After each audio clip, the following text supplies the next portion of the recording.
শাঁখ? ফাঁকা বাড়িতে শাঁখ কে বাজায়? আপনারা নিজেরা দেখেছেন কাউকে? দেখার সাহস কার আছে বাবু?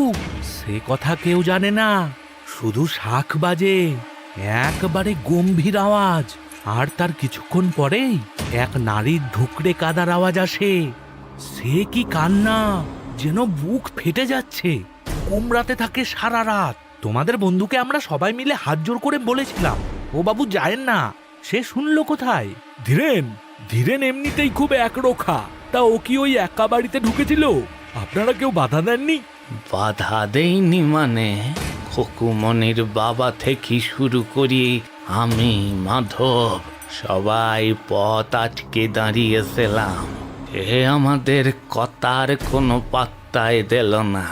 শুধু তাই নয়, পাশের গাঁয়ের মধুসূদন ওজার কাছ থেকে কি একটা মাটির পুতুল নিয়ে ঘট ঘট করি ভেতরি ঢুকি গেল।